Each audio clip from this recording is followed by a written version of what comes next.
Desde la infancia me destaqué por la docilidad y la bondad de mi carácter.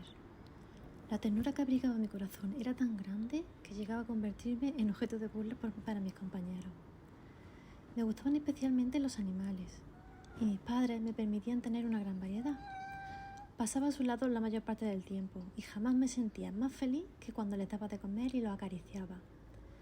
Este rasgo de mi carácter creció conmigo y cuando llegué a la virilidad se convirtió en una de mis principales fuentes de placer.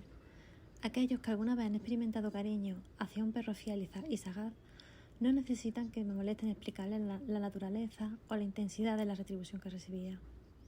Me casé joven y tuve la alegría de que mi esposa compartiera mis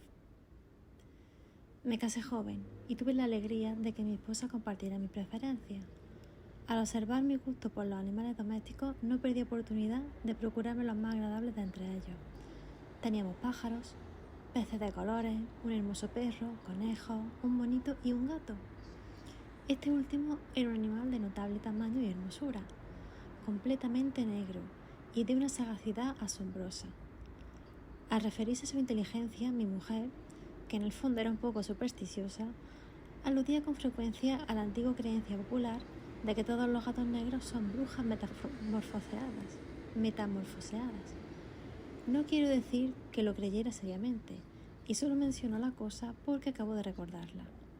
Plutón, que era el nombre del gato, se había convertido en mi favorito y en mi camarada. Solo yo le daba de comer, y él me seguía por todas partes en casa. Me costaba mucho impedir que anduviera tras de mí en la calle. Nuestra amistad duró así varios años, en el curso de los cuales, enroquezco al confesarlo, mi temperamento y mi carácter se alteraron radicalmente por culpa del demonio. Intemperancia. Día a día me fue volviendo más melancólico, irritable e indiferente hacia los sentimientos ajenos. Llegué incluso a hablar descomedidamente a mi mujer y terminé por infligirle violencias personales.